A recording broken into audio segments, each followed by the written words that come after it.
Welcome to BS academy. আজকে নিয়ে এসেছি তোমাদের জন্য যেটা বায়োটেকনোলজির একটা টপিক, সেটা হচ্ছে কি পিসিআর। আমরা পিসিআর করার আগে নর্মালি আসবো কি ক্লোনিং কাকে বলে। ক্লোনিং কি, হোয়াট ইজ ক্লোনিং? ক্লোনিং মানে দেখো যে একটা সেল বা একটা ডিএনএ থেকে হুবহু একই বৈশিষ্ট্য সম্পন্ন একাধিক সেল বা ডিএনএ তৈরির পদ্ধতিকে বলছি কি ক্লোনিং। অ্যাকচুয়াল ক্লোনিং শব্দের অর্থ হচ্ছে জিনের অযৌন জনন। জিনের অযৌন জনন মানে কি? আমার অযৌন জনন মানে কি দেখো আগে, যে যৌন জনন মানে কি, যে পিতা মাতা মানে যৌন জনন হচ্ছে দুটো ভিন্ন গ্যামেটের মিলন হবে, মিলন হয়ে কি হবে একটা অপত্য তৈরি হবে, হ্যাঁ কি না? এই যে অপত্যটা তৈরি হচ্ছে যৌন জননে, তাহলে পিতা মাতার উভয়ের গুণ থাকছে, তাহলে অপত্যের মধ্যে কি হবে, বিশুদ্ধতা থাকবে না। কিন্তু অযৌন জনন মানে কি তোমরা পড়েছো, কি বলো? অযৌন জননে কি হচ্ছে, তুমি একটা উদাহরণ দাও না, কোরক উদ্গম ধরো। কোরক উদ্গম মানে কি, মাতৃকোষটা কি হয়, স্ফীত হয়ে ক্রমশ বড় হয়, একসময় মাতৃকোষের সমাকৃতি সম্পন্ন হলে বিচ্ছিন্ন হয়ে যায়, অর্থাৎ মাকে যেমন দেখতে হবে অপত্যকে একই দেখতে হবে, এক্সাক্ট জেরক্স অর কপি। তাহলে ক্লোনিং শব্দের অর্থ কি, জিনের অযৌন জনন, অ্যাসেক্সুয়াল রিপ্রোডাকশন অফ জিন। অর্থাৎ তাহলে ক্লোনিং আমরা কাকে বলবো? তাহলে যে প্রক্রিয়ার মাধ্যমে একটি ডিএনএ খণ্ডক থেকে বা একটা সেল থেকে হুবহু একই বৈশিষ্ট্য সম্পন্ন অসংখ্য ডিএনএ বা সেল তৈরি করা হয়, এই পদ্ধতিকে বলছি ক্লোনিং। ক্লোনিং মানে জাস্ট লাইক জেরক্স। তখন জেরক্স দোকানে যাও না, এই নোটটা জেরক্স করে দিন তো কাকু, মানে কত কপি হবে না 20 কপি হবে, তাহলে সেটা কি হলো, পুরোটা স্যারের যেমন লেখা হুবহু একই জিনিস জেরক্স হয়ে বেরিয়ে গেল। সুতরাং ক্লোনিং হচ্ছে কি জিনের অযৌন জনন। ক্লিয়ার হয়েছে? ক্লোনিং কে আমরা কি করব, ক্লোনিং এর মাধ্যমে যে যে অপত্যগুলো তৈরি হয়, সেটা ডিএনএ হতে পারে, সেল হতে পারে, যেগুলো তৈরি হয় তাদেরকে কি বলছি, ক্লোন। ক্লোনিং পদ্ধতিতে উৎপন্ন ডিএনএ বা সেলকে আমরা কি বলছি, ক্লোন। এইবারে ক্লোনিং কে আমরা দুভাগে ভাগ করব, একটা সেল বেস ক্লোনিং আর একটা পিসিআর। এবারে প্রশ্ন, সেল বেস ক্লোনিং মানে কি? তোমরা রিকম্বিনেন্ট ডিএনএ টেকনোলজি ধাপ পড়েছিল, যে কি পড়েছিল বলো তো, একটু ভালো করে বোঝার চেষ্টা করো তো।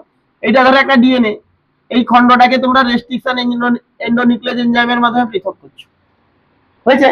পৃথক করার পরে এই খণ্ডটাকে কি করেছো বলো, একটা ভেক্টরের মারফত লাইগেজ এনজাইমের সাহায্যে কি করেছো, ওটাকে ভেক্টরের দেহে যুক্ত করে দিয়েছো, হ্যাঁ কি না?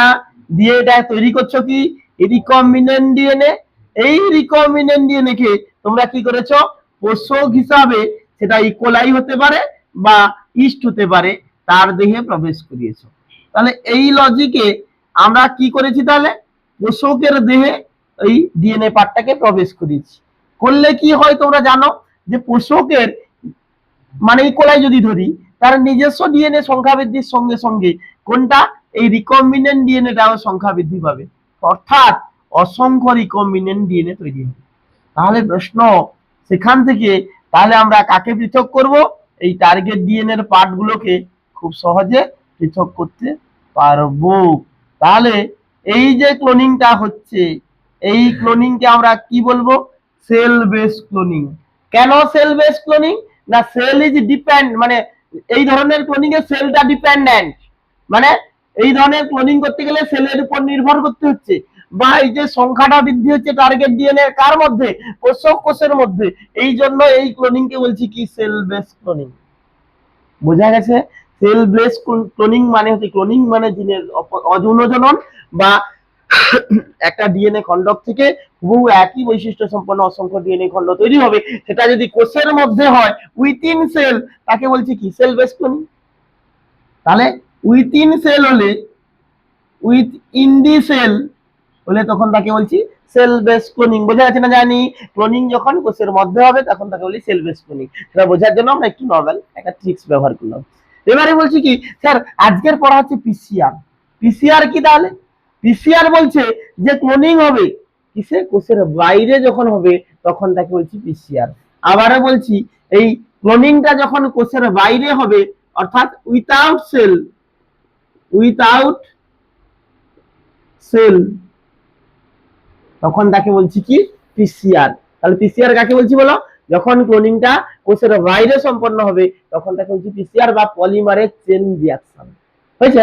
আর সেল বেস ক্লোনিং এর ক্ষেত্রে পোষক হিসাবে আমরা সাধারণত প্রোক্যারিওটিকের ক্ষেত্রে কাকে ব্যবহার করি? ইকোলাইকে, ইউক্যারিওটিকের ক্ষেত্রে পোষক হিসাবে ইস্টকে বেশি মাত্রায় ব্যবহার করি। হয়েছে?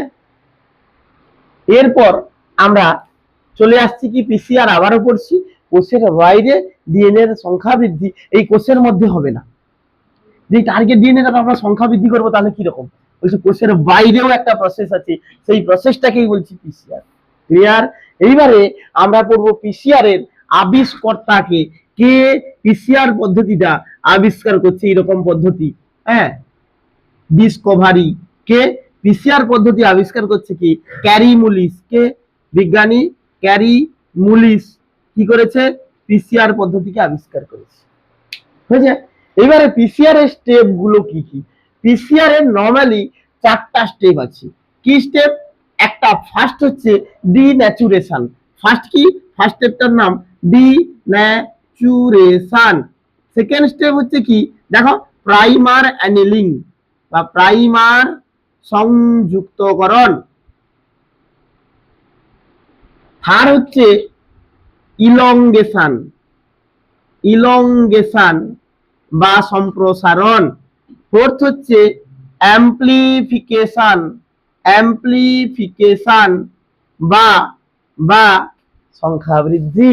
এবারে ভালো করে শোনো যে আমরা এই স্টেপ গুলো সম্বন্ধে পড়বো। পিসিআর এর স্টেপ গুলো কি কি বা ধাপ গুলো কি কি বা পদ্ধতি গুলো কি কি, মানে কোন পদ্ধতিতে পিসিআর সম্পন্ন হয়। আমরা একটু দেখো, প্রথমে বলছি ডিন্যাচুরেশন। তুমি এটা একটু শান্তভাবে বুঝবে, না হলে বুঝতে যাবে না। এমনি মুখস্থ করলে এক মুহূর্তে বোঝা যাবে, হালকা বোঝা যাবে। যদি তুমি ভালো করে বুঝতে চাও, ক্লিয়ার কাট কনসেপ্ট, তাহলে তোমাকে একটু সময় দিতে হবে। কি না ডিন্যাচুরেশন। আচ্ছা তোমরা পড়েছো কি বলতো, পোষক কোষের মধ্যে যদি ডিএনএ সংশ্লেষ হয় কেমন ভাবে হয় তোমাকে দেখাচ্ছি। দেখো এটা আমাদের এখন লাগবে না, একটু নলেজ থাকলে কি হবে, পরে জেনেটিক্স চ্যাপ্টারে রেপ্লিকেশন বলে একটা টপিক আছে, সেখানে কিন্তু অনেকটা নলেজ পেয়ে যাবে। একটু কষ্ট করে বুঝে নাও। পোষক কোষের মধ্যে ডিএনএ সংশ্লেষ হলে, এইটা একটা ডিএনএ, লম্বা ডিএনএ, হ্যাঁ, এই ডিএনএ কি হয় জানো? প্রথমে হেলিকেজ বলে একটা উৎসেচক কাজে দেয় কোষের মধ্যে বলে আর কি। এইটা এই ছবিটা যেটা উইথিন সেল, হেলিকেজ বলে একটা উৎসেচক কি করে জানো তো? ডিএনএ তন্ত্রী, এইটা যে ডিএনএ তন্ত্রী হয় তার মধ্যে হাইড্রোজেন বন্ড গুলাকে ভেঙে দেয়। তো মানে জানো না, নাইট্রোজেন বেস গুলোর মাঝে যে হাইড্রোজেন বন্ড থাকে সেই বন্ডকে ভেঙে দিবে। এইভাবে ভেঙে দিলে কি হবে? ডিএনএ তন্ত্রী পরপর পৃথক হয়ে একটা ওয়াই আকৃতির অংশ সৃষ্টি করবে, যাকে বলছি রেপ্লিকেশন ফর্ক। এটা তোমার পড়া নয়, কিন্তু একটু সেন্স জানতে হবে। তাহলে ডিএনএ তন্ত্রীকে পৃথক করেছে এখানে কি এনজাইম। এখানে কিরকম পৃথক করবো? এখানে তো এনজাইম নেই, কোষের বাইরে ল্যাবে করা হবে। বোঝা যাচ্ছে না? জানি। তাহলে এখানে কি করতে হবে? বলছি ডিএনএ স্যার 60 ডিগ্রির বেশি তাপমাত্রায় ডিএনএ প্রোটিন পার্ট আস্তে আস্তে, আর সরি ডিএনএ যে হাইড্রোজেন বন্ড গুলো আছে স্যার আস্তে আস্তে দ্রবীভূত হতে শুরু করে। বুঝতে পেরেছো? তাহলে আমি তাপমাত্রা প্রয়োগ করতে ডিএনএ তন্ত্রী দুটো পৃথক হয়ে যাবে। হয়েছে না? হয়নি? তাহলে প্রথম পয়েন্টের ডিন্যাচুরেশন মানে হচ্ছে একটা ডিএনএ খণ্ডক যার সংখ্যা বৃদ্ধি করা হবে, এই ডিএনএ খণ্ডকটাকে কি করব? 90 থেকে 95 ডিগ্রি সেলসিয়াস তাপমাত্রা প্রয়োগ করলে কি হবে? ডিএনএ এর হাইড্রোজেন বন্ড গুলো দ্রবীভূত হবে, দুটো কি হবে বলো? তন্ত্রী পৃথক হয়ে যাচ্ছে। কেন এর নাম ডিন্যাচুরেশন বলছি? ডিন্যাচুরেট মানে ভেঙে যাচ্ছে। কি ভাঙছে? হাইড্রোজেন বন্ড ভাঙছে। কিসের সাহায্যে? With apply of heat. আর কোষের মধ্যে হলে এনজাইম। এটা লাগবে না আমাদের। বুঝে গেছে না? যায়নি? তাহলে ফার্স্ট স্টেপ ডিন্যাচুরেশন আমরা কি বলবো? তাহলে ডিএনএ তন্ত্রীকে 90 থেকে 95 ডিগ্রি তাপমাত্রা প্রয়োগ করলে ডিএনএ তন্ত্রীর হাইড্রোজেন বন্ড গুলো দ্রবীভূত হতে থাকে, ফলে তন্ত্রী দুটো পৃথক হয়ে গেল। এই ছবি ক্লিয়ার? এরপর চলে আসবো প্রাইমার অ্যানিলিং বা প্রাইমার সংযুক্তকরণ। একটু এই কনসেপ্টটা জেনে নিলে আমাদের সুবিধা হবে, নাহলে পুরো মুখস্থ করতে হবে। প্রাইমার অ্যানিলিং মানে কি দেখো, তাহলে এই যে ডিএনএ তন্ত্রী দুটো পৃথক হয়ে গেল, ভাবো এটা, হ্যাঁ কি না? প্রাইমার অ্যানিলিং মানে কি জানো? ডিএনএ তন্ত্রী দুটো পৃথক হওয়ার পর প্রতিটা তন্ত্রীর 5 প্রাইম প্রান্তে, বুঝতে পারছো, প্রাইমেজ বলে একটা উৎসেচক আছে, সে কি করে? একটা ক্ষুদ্র নিউক্লিওটাইডের আবির্ভাব ঘটায়, এর নামই হচ্ছে আরএনএ প্রাইমার। ভালো করে বোঝার চেষ্টা করো। তন্ত্রী দুটো পৃথক হওয়ার পর, ধরো এরকম তন্ত্রী পৃথক হয়েছে, এটা 5 প্রাইম, এটা 3 প্রাইম, এটা 3 এটা 5 পৃথক হয়ে গেছে। এবারে বলছে প্রতিটা তন্ত্রীর কোন প্রাইম প্রান্তে, 5 প্রাইম প্রান্তে, মানে ও মানে অপত্য মানে পুরানো ডিএনএটা 3 প্রাইম প্রান্ত, আর নতুন যেটা তৈরি হবে তার 5 প্রাইম প্রান্ত বলছে। তাহলে বা অপত্য তন্ত্রী বা বলতে পারো ওল্ড তন্ত্রীর 3 প্রাইম প্রান্তে বলো, তাহলে ভালো হবে। কি হবে বলো? একটা ক্ষুদ্র নিউক্লিওটাইডের আবির্ভাব হয়, সেটাকেই বলছি আরএনএ প্রাইমার। এটা কে তৈরি করে? প্রাইমেজ বলে একটা উৎসেচক আছে তৈরি করে। মানে বোঝার চেষ্টা করো যে তন্ত্রী দুটো পৃথক হয়েছে, তো এবারে একে অনুকরণ করে একটা ডিএনএ তৈরি হবে তন্ত্রী, একে অনুকরণ করে একটা ডিএনএ তন্ত্রী তৈরি হবে, তাহলে তো একটা থেকে দুটো তৈরি হবে।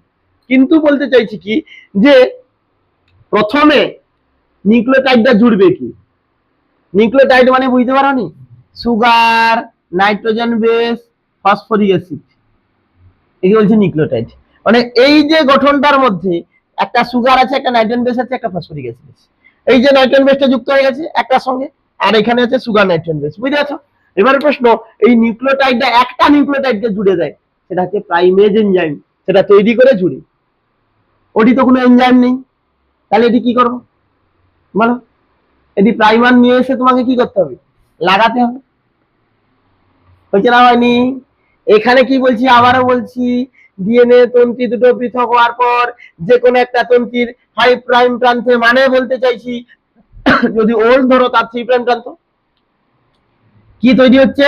ক্ষুদ্র নিউক্লিওটাইড তৈরি হয়, একটা লেগে যায়, একটা জুড়ে দেয়। তোমরা জানো যখন বাড়ি তৈরি হয়, হেড মিস্ত্রি বা কোনো আমাদের ব্রাহ্মণ ঠাকুর এসে কি করে বলতো, একটা ভিতের কি করে বলতো, একটা ইটকে বালি সিমেন্ট দিয়ে জুড়ে দেয় না, মানে ভিত পূজাটা করে দেয়, তারপরে লেবার এসে পরপর ইট সাজিয়ে সাজিয়ে চলে যায়, হ্যাঁ কিনা? সেই ভিত পূজাটা কে করে বলো? ব্রাহ্মণ। আর এখানে কে করছে বলো? ভিত মানে কি? আরে ডিএনএ মানে কি? নিউক্লিওটাইড যুক্ত গঠন। তো আমাদের বাড়িটা কি যুক্ত গঠন? একাধিক ইটের গঠন। সেগুলা কার মাধ্যমে যুক্ত আছে বলো? বালি সিমেন্টের মাধ্যমে। তাহলে আমরা একটা বাড়ির সংজ্ঞা কি বলবো বায়োলজি লেভেলে? A house is a polybrick structure which are attached by cement and sand. হ্যাঁ, আর ডিএনএ কি দ্বারা গঠিত? তোমরা তো 11 এ পড়ছো, একাধিক নিউক্লিওটাইড পরস্পরের সঙ্গে যুক্ত হয়েছে এইভাবে পরপর পরপর পরপর পরপর পরপর, নাইট্রোজেন বেস আবার ফসফেট, এইভাবে নিউক্লিওটাইড গুলো পরপর ফসফোডাইএস্টার বন্ধনের মাধ্যমে যুক্ত হয়েছে। কথাটা বুঝতে পারছো? তাহলে প্রশ্ন, ডিএনএ এই যে খাপগুলো, এগুলো তো একটা নিউক্লিওটাইড, আর নাইট্রোজেন বেসের অংশ, মানে কি ওখানে নিউক্লিওটাইড পার্ট আছে, সুগার নাইট্রোজেন বেস আছে। তো প্রশ্ন হচ্ছে কি, একটা নিউক্লিওটাইডকে জুড়ছি, কথাটা বোঝা গেছে? একটা নিউক্লিওটাইডকে জুড়ছে, মানে এটি নাইট্রোজেন বেস একটা আছে, সুগার আছে, ফসফেট আছে।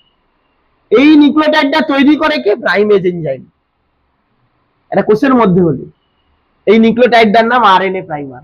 তাহলে এটা কোষের মধ্যে হলে এটা তার এনজাইম করে দেবে, আরএনএ প্রাইমার তৈরি করে দেবে। মানে বুঝতে পারছো? ওই যে ঠাকুর ইট একটা বসিয়ে দিল, ইটটা ভাবো নিউক্লিওটাইড হয়েছে।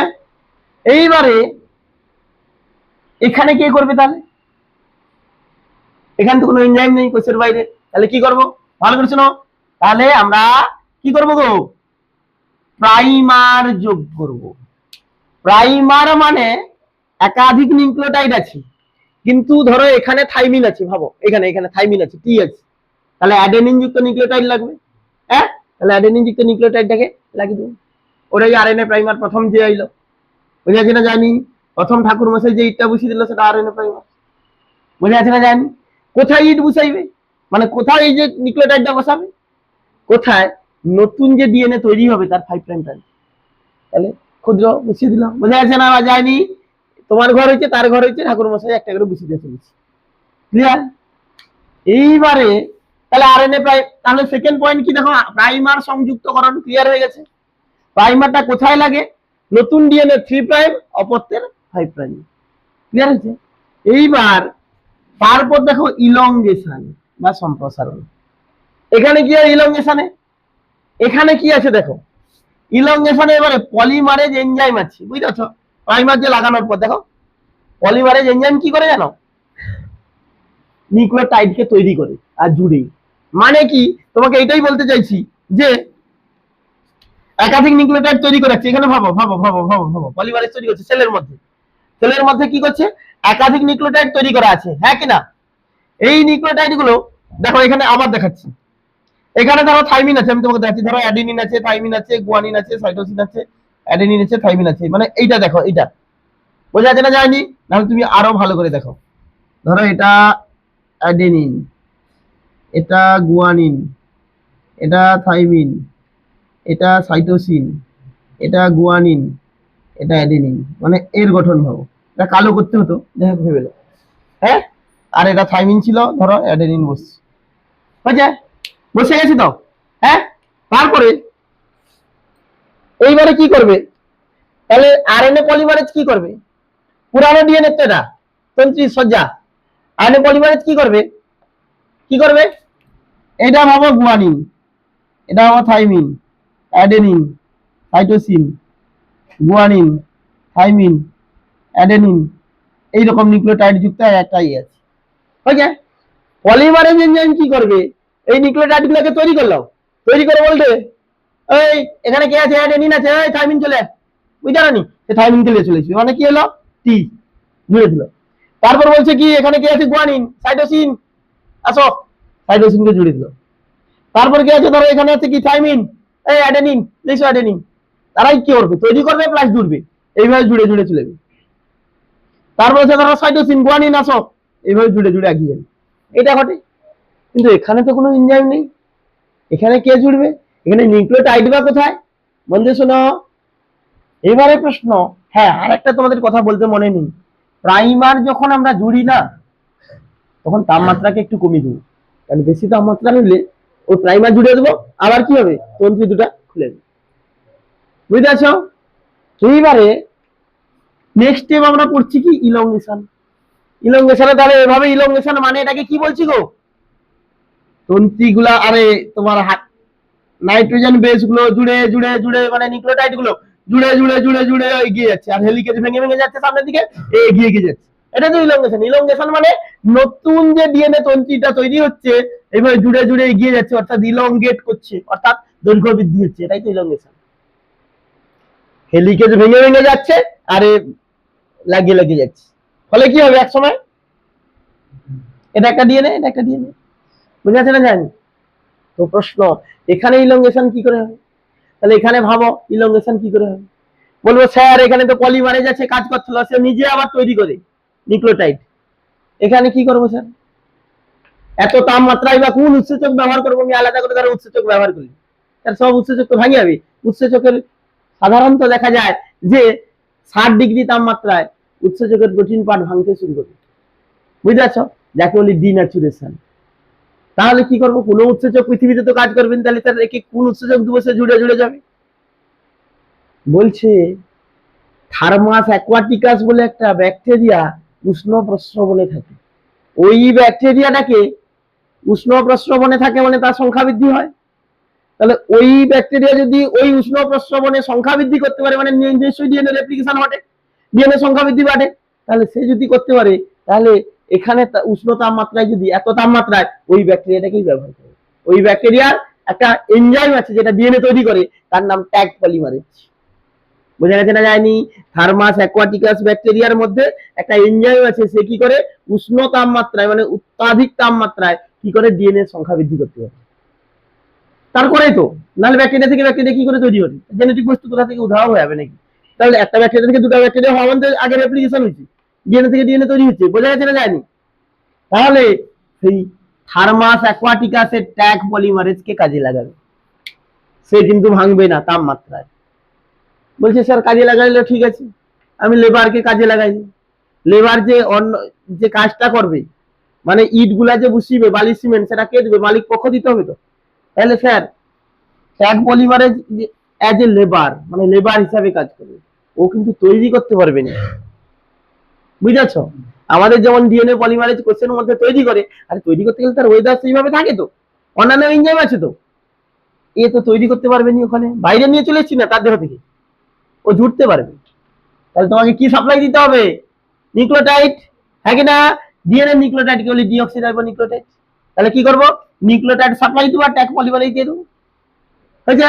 এবার ট্যাগ কি করবে, পরপর জুড়ে জুড়ে এগোবে, বুঝতে পারছো না, বারো নেই। ধরো এখানে থাইমিন আছে, অ্যাডেনিন ভাই আয়, গুয়ানিন আছে, সাইটোসিন আয়, থাইমিন আছে, অ্যাডেনিন আয়, এইভাবে করে করে করে করে এগোচ্ছে, এও এগোচ্ছে, এটাই তো ইলংগেশন। ইলংগেশন মানে হচ্ছে কি বললাম, তাহলে ইলংগেশনের মানে হচ্ছে কি, যে প্রাইমার সংযুক্তি করার পর মাধ্যমের তাপমাত্রাকে বাড়িয়ে দেওয়া হয় 70 থেকে 72 ডিগ্রি সেলসিয়াস তাপমাত্রা করা হয়। এরপরে ওই জায়গায় কাকে ট্যাগ পলিমারেজ এবং ডিঅক্সি রাইবোনিউক্লিওটাইড সাপ্লাই দেওয়া হয়। ফলে ট্যাগ পলিমারেজ কি করে নিউক্লিওটাইড সংযোজনের মাধ্যমে অপত্য ডিএনএ এর দৈর্ঘ্যকে বৃদ্ধি করে। এটাই সম্প্রসারণ বা ইলংগেশন। বোঝা গেছে না যায়নি? এরপর আমরা চলে আসবো অ্যাম্প্লিফিকেশন। অ্যাম্প্লিফিকেশন মানে কি এইভাবে যদি সম্প্রসারণ হতে থাকে এখান থেকে এটা সম্প্রসারণ হয়ে গেলে একটা থেকে দুটা ডিএনএ তাহলে এটা আবার একই পদ্ধতিতে চলবে তাহলে কি হবে দুটো থেকে চারটা চারটা থেকে আটটা এইভাবে অসংখ্য ডিএনএ তৈরি হবে যাকে বলছি কি অ্যাম্প্লিফিকেশন। অ্যাম্প্লিফাই মানে সংখ্যা বৃদ্ধি এখানে অ্যাম্প্লিফিকেশন মানে ডিএনএ এর সংখ্যা বৃদ্ধি পাচ্ছে। বোঝা গেছে না আবার বলবো? হ্যাঁ এটাই হচ্ছে আমাদের কি বলো পিসিআর। তাহলে পিসিআর স্টেপে কি হচ্ছে তাহলে প্রথম পয়েন্টে এবার চলে আসি একদম তাড়াতাড়ি তোমাদের পড়ার মতো করে ডিন্যাচুরেশন। ডিন্যাচুরেশন কি যে ডিএনএ তন্ত্রীকে আমরা 90 থেকে 95 ডিগ্রি তাপমাত্রা প্রয়োগ করে কি করব ডিএনএ তন্ত্রী দুটোর মাঝে কি হয় হাইড্রোজেন বন্ডগুলোকে ভেঙে ফেলবো ফলে ডিএনএ তন্ত্রী দুটো সিঙ্গেল তন্ত্রীতে পরিণত হবে যাকে বলছি ডিন্যাচুরেশন। সেকেন্ড আমরা চলে আসছি কি প্রাইমার অ্যানিলিং। প্রাইমার অ্যানিলিং মানে কি ডিএনএ তন্ত্রী দুটো পৃথক হওয়ার পর মাধ্যমের তাপমাত্রাকে 50 থেকে 52 ডিগ্রি বা 55 ডিগ্রি তাপমাত্রা করা হয় এবং কি হয় প্রাইমার উভয় তন্ত্রীর উভয় ওল তন্ত্রীর 3 প্রাইম অভিমুখে বা কি হয় ক্ষুদ্র একটি ডিএনএ অণুর আবির্ভাব ঘটানো হয়। ডিএনএ অণু মানে নিউক্লিওটাইডের আবির্ভাব মানে রাখা হয় বা যুক্ত করা হয় একেই বলছি কি প্রাইমার অ্যানিলিং বা প্রাইমার সংযুক্তকরণ। থার্ড স্টেপ হচ্ছে কি ইলংগেশন। এরপর কি করব মাধ্যমের তাপমাত্রাকে 70 থেকে 72 ডিগ্রি তাপমাত্রা করে কি করব ট্যাগ পলিমারেজ এবং ডিঅক্সিরাইবোনিউক্লিওটাইড সরবরাহ করব। ফলে কি হবে ট্যাগ পলিমারেজ নিউক্লিওটাইডকে জুড়তে কি হবে ক্রমশ নতুন তন্ত্রীটির দৈর্ঘ্য বৃদ্ধি করে। এটা ইলংগেশন। দুটো তন্ত্রীর দৈর্ঘ্য বাড়াচ্ছে। ইলংগেশন মানে ইলংগেট করছে পরপর হয়ে যায়। এরপর চলে আসি কি অ্যাম্প্লিফিকেশন। অ্যাম্প্লিফিকেশন মানে কি সংখ্যা বৃদ্ধি। এইভাবে একটি থেকে দুটি থেকে চারটি থেকে আটটি এইভাবে ক্রমশ ডিএনএ সংখ্যা বৃদ্ধি পাবে একে বলছি অ্যাম্প্লিফিকেশন। এই পিসিআরটা যে যন্ত্রের মাধ্যমে করা হয় তার নাম হচ্ছে কি থার্মাল সাইক্লার। যে যন্ত্রে করা হয় সেই যন্ত্রটার নাম কি থার্মাল সাইক্লার। সেই যন্ত্রের নাম হচ্ছে কি থার্মাল সাইক্লার। থার্মাল সাইক্লার পুরো জেরক্স মেশিনের মতো। তুমি ধরো জেরক্স মেশিন আছে তুমি 10 কপি কি ঢুকাইছো 10 কপি কি ঢুকাইছো কাগজ 10টা আছে জেরক্স মারাটা 25টা তোমার হবে? হ্যাঁ হবে? আটকে যাবে। কেন আটকে যাবে? অ্যাপ্রোপ্রিয়েট রিকোয়ারমেন্ট নেই। সেরকম এখানে যত কপি ডিএনএ নেবো তুমি কিন্তু জেরক্সের মতো লিখে দিলে হবে যে 50 কপি বা এত সাইকেল। কত সাইকেল হবে একটা ডিএনএ থেকে কত সাইকেল ধরো 20 সাইকেল করছো তাহলে 20 সাইকেল মানে 2 to the power n। n করে দিলে n মানে নাম্বার অফ সাইকেল কতবার সাইকেল করছো তাহলে ততগুলো ডিএনএ পাবো। কথাটা বোঝা গেছে না যায়নি? তাহলে প্রশ্নটা এটাই বলতে চাইছি যে জেরক্স মেশিনের মতো তুমি নিউক্লিওটাইড সাপ্লাই দেওয়া আছে ট্যাগ পলিমারেজ সাপ্লাই দেওয়া আছে প্রাইমার সাপ্লাই দেওয়া আছে সেই প্রয়োজন মতো নিয়ে নেবে নিয়ে ডিএনএ তৈরি করবে। বোঝা যাচ্ছে না যায়নি? যে ট্যাগ পলিমারেজ শুধু এটা মনে রাখো পিসিআর এর ব্যবহৃত যন্ত্রকে বলছি কি Taq polymerase sorry thermal cycler. PCR এর ব্যবহৃত যন্ত্রকে বলছি থার্মাল সাইক্লার যার মাধ্যমে কি করা হয় আমরা কত একটা ডিএনএ থেকে একাধিক কপি ডিএনএ পাবো। বোঝা গেছে?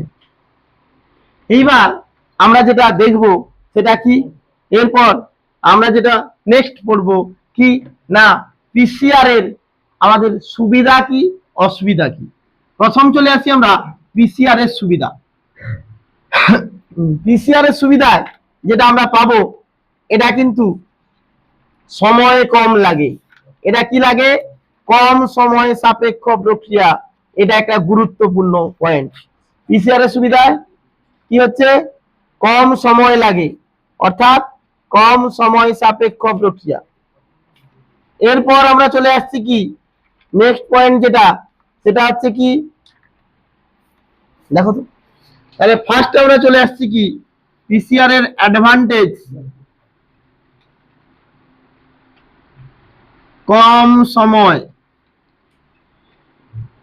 এটা হচ্ছে কি কম সময়ের প্রয়োজন হয় 1 নম্বর। সেকেন্ড হচ্ছে কি ক্ষয়প্রাপ্ত ডিএনএ এর প্রতিলিপিকরণ। কি? ক্ষয়প্রাপ্ত ডিএনএ এর প্রতিলিপিকরণ।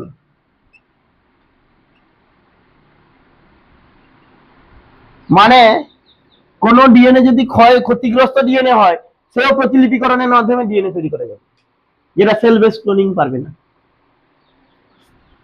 পচা গলা বস্তু থেকে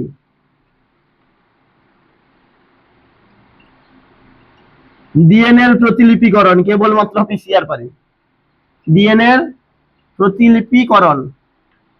পচা গলা বস্তু মানে ধরো কঙ্কাল কাণ্ডে কোনো একটা কঙ্কাল কোথায় আছে, ধরো সমুদ্রে পড়ে একদম পুরো পচে গেছে, সেখান থেকে সামান্য সেইখান থেকে ডিএনএ নিয়ে ডিএনএ সংখ্যা বৃদ্ধি করে বলে দেওয়া যাবে ওই কঙ্কালটা কে ছিল। হয়েছে? এরপর কি বলছি, এবারে বলতে চাইছি কি, নেক্সট হচ্ছে যেটা আমরা পড়বো সেটা হচ্ছে কি, প্রয়োজন অনুসারে ডিএনএ তৈরি। প্রয়োজন অনুযায়ী ডিএনএ তৈরি পারবে এটা? আরে জেরক্স মেশিনের মতো যত কপি লাগবে 20 সাইকেল। 20 সাইকেল মানে কি হচ্ছে, তাহলে প্রয়োজন অনুসারে আমরা খুব সহজেই ডিএনএ তৈরি করতে পারছি। হয়েছে? এরপরে আমরা যেটা পড়বো পিসিআর এর অসুবিধা। কি? পিসিআর এর কি অসুবিধা? অসুবিধা কি হতে পারে, ডিসঅ্যাডভান্টেজ? দেখো মন দিয়ে শোনো, এটা গুরুত্বপূর্ণ। ডিসঅ্যাডভান্টেজ। ফার্স্ট, বৃহৎ ডিএনএ বা সীমাবদ্ধতা। প্রথমে সীমাবদ্ধতা। এই সেল বেস ক্লোনিং এ যেমন তুমি বড় ডিএনএ কে ক্লোন করতে কাকে ব্যবহার করো গো? ওয়াইএসসি ভেক্টর কে ব্যবহার করো না? বড় ডিএনএ ক্লোন করা যায়, পিসিআর এ বড় ডিএনএ হবে না। কেন বলছি শুনো, তোমরা ধরো একটা জেরক্স মেশিনের তার স্ক্যানারটা এতটা, হ্যাঁ, তুমি যদি বড় খাতা নিয়ে আসো, দলিল একটা নিয়ে আসছো যে ওটাকে জেরক্স করে দাও, তো কি করে জেরক্স হবে? কাটিয়ে জেরক্স করবো বলো, হবে? তাহলে হবে না। তাহলে প্রশ্নটা তোমাকে বলছে পিসিআর একটা নির্দিষ্ট ক্ষুদ্র ডিএনএ সংখ্যা বৃদ্ধি করা যায়, বড় ডিএনএ সংখ্যা বৃদ্ধি পিসিআর এ সম্ভব নয়। ক্লিয়ার? সেকেন্ড, ভুল সংশোধনী ক্রিয়া বা ত্রুটিপূর্ণ ডিএনএ।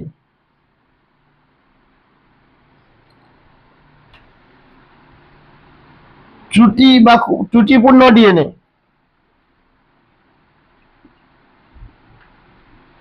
দেখো এটা একটু কনসেপ্ট তোমরা যদি নর্মালি পড়ো, এই যে দেখো এই যে ডিএনএটা তৈরি হচ্ছে, কথাটা বুঝতে পেরেছো? অনেক সময় ভুল ভ্রান্তি ঘটে। তো ধরো এখানে আছে, ধরো থাইমিন আছে, কোনো কারণে জোড়া হয়ে গেছে, অ্যাডেনিনের জায়গায় সাইটোসিনকে জোড়া হয়েছে, হতেই পারে, ভুল হয়, বসাতে বসাতে কন্টিনিউ বসে যাচ্ছে না, অনেক সময় ডিএনএ ভুল বেস পেয়ার ঢুকে যায়। ধরো এখানে ধরো গুয়ানিন আছে, তাহলে সাইটোসিন আসার কথা, তো ধরো থাইমিন চলে এসেছে, এরকম হয় অনেক সময়। কিন্তু সেলের মধ্যে হলে কি করে, আমাদের পলিমারেজের দুটো অ্যাক্টিভিটি রয়েছে। কি হয়, কোন পলিমারেজ আছে, পলিমারেজ 1 2 3 আছে, বুঝতে পেরেছো? অনেকে আছে 5 to 3 প্রাইম এক্সোনিউক্লিয়েজ অ্যাক্টিভিটি। মানে বলতে চাইছি কি, মন দিয়ে শুনবে, যে 5 প্রাইম থেকে সে একবার দেখে যাবে, এই দিক থেকে দেখে যাবে যে ভুল বেস ঢুকেছে কিনা। যদি থাকে তাকে কি করবে, চিহ্নিত করবে, কেটে বের করবে, করে আবার জুড়ে দেবে অ্যাপ্রোপ্রিয়েট বেস। আবার কিছু পলিমারেজ আছে, সে কি করে 3 থেকে 5 প্রাইমে, মানে এদিকে একবার দেখবে, মানে তার 1 to 3 এর মধ্যে 1 এর 5 to 3 এবং 3 to 5 উভয় এক্সোনিউক্লিয়েজ অ্যাক্টিভিটি আছে, মানে এখানের ক্ষেত্রে বলছি, মানে সে দুদিক দিয়ে একবার দেখে নেবে, তাহলে ভুলের সম্ভাবনা কম। আর ট্যাকু আমাদের কি করে, ট্যাক পলিমারেজ কি করে, এর এই এক্সোনিউক্লিয়েজ অ্যাক্টিভিটিটা ল্যাগ আছে, নেই, বুঝতে পারোনি? এই যে এক্সোনিউক্লিয়েজ অ্যাক্টিভিটি মানে প্রুফ রিডিং, ভুল সংশোধনী ক্রিয়া, একেই তো প্রুফ রিডিং বলি। কোনো ভুল বেস ঢুকলে তাকে চিহ্নিত করে ক্লিয়ার করে দিয়ে অ্যাপ্রোপ্রিয়েট বেসটাকে নিয়ে আসাকে বলছি কি, প্রুফ রিডিং বা ভুল সংশোধনী ক্রিয়া, যেটা পলিমারেজের আছে। ফলে আমরা যে অপত্য ডিএনএ পাই, নির্ভুল পাই, নাহলে তো আমরা সবাই আজকে আর থাকতাম না। কেউ মানুষ, কারো সংশোধনী ক্রিয়া যদি অন্যরকম হতো, সে অন্য প্রজাতি হয়ে যেত। কথাটা বুঝতে পেরেছেন পারোনি? তো প্রশ্ন হচ্ছে কি, যে প্রশ্নটা বলছে কি, যে ট্যাগ পলিমারেজের এই রূপ কোনো ভুল সংশোধনী ক্রিয়া না থাকায় সাধারণত অপত্যের মধ্যে, অপত্য ডিএনএ এর মধ্যে ভুল বেস ঢুকে পড়ে, এটা একটা অসুবিধা। হ্যাঁ, তারপর কি, দক্ষ প্রশিক্ষক। পিসিআর এ দক্ষ প্রশিক্ষক না হলে পিসিআর সম্ভব নয়। এটা সম্পাদন করতে গেলে ওই লেবার পোস্টের লোক পিসিআর করতে পারবে না। কথাটা বোঝা যাচ্ছে না? জানি দক্ষ প্রশিক্ষকের প্রয়োজন হয়। এরপর সতর্কতা, সতর্কতার সঙ্গে এই পদ্ধতিকে করতে হবে, না হলে কি হবে বলে তো, অনেক সময় কাজের ভুল ভ্রান্তি করবে। এইগুলোই ছিল এই পিসিআর এর অসুবিধা। হয়েছে? এই পর্যন্ত আমাদের পিসিআর পড়লাম। তাহলে তোমরা একটু বলো দেখি যে আমি কয়েকটা প্রশ্ন করছি। পিসিআর এ কোষের বাইরে ডিএনএ ক্লোনিং বা সংখ্যা বৃদ্ধিকে কি বলে? পিসিআর। পিসিআর কে আবিষ্কার করেছে? ক্যারিমুলিস। পিসিআর এ ব্যবহৃত এনজাইমের নাম কি? Taq polymerase. কোন ব্যাকটেরিয়া থেকে পাওয়া যায়? থার্মাস অ্যাকুয়াটিকাস। এটা উষ্ণ প্রস্রবণে থাকে, অর্থাৎ এটা কি ধরনের ব্যাকটেরিয়া? হ্যাঁ, থার্মোফিলিক ব্যাকটেরিয়া, মানে তাপকে সহ্য করতে হবে, হাই তাপমাত্রা। এরপর বলছি কি, ধরো পিসিআর এ 2-3 বার নিতে এসছে, পিসিআর এর স্টেজ গুলোকে সাজাতে বলেছে। কেউ কেউ দিয়েছে ডিন্যাচুরেশন, ইলংগেশন, প্রাইমারি অ্যানিলিং, অ্যামপ্লিফিকেশন দিয়েছে একটা। তাহলে অ্যাপ্রোপ্রিয়েট স্টেজ কি হবে? ডিন্যাচুরেশন, প্রাইমারি অ্যানিলিং, ইলংগেশন আর হচ্ছে কি অ্যামপ্লিফিকেশন। আচ্ছা, পিসিআর এর কেন ভুল ডিএনএ ঢুকে পড়ে, তন্ত্রী ঢুকে পড়ে? পিসিআর এর নিউক্লিওটাইডের সময় এই যে নির্ভুল ডিএনএ হয় না কেন? কি কারণে হয় না? সব সময় নয়, মানে সাধারণত অনেক সময় ভুল বেসপেয়ার ঢুকে পড়ে। কেন? এই ট্যাগ পলিমারেজের ভুল সংশোধনী ক্রিয়া বা প্রুফ রিডিং নেই। আর পিসিআর এর ক্ষেত্রে কোন ধরনের ডিএনএ ক্লোন করার ক্ষেত্রে পিসিআর উপযোগী? ছোট না বড়? ছোট ডিএনএ ক্লোন করার ক্ষেত্রে উপযোগী। এই পর্যন্ত। Thank you.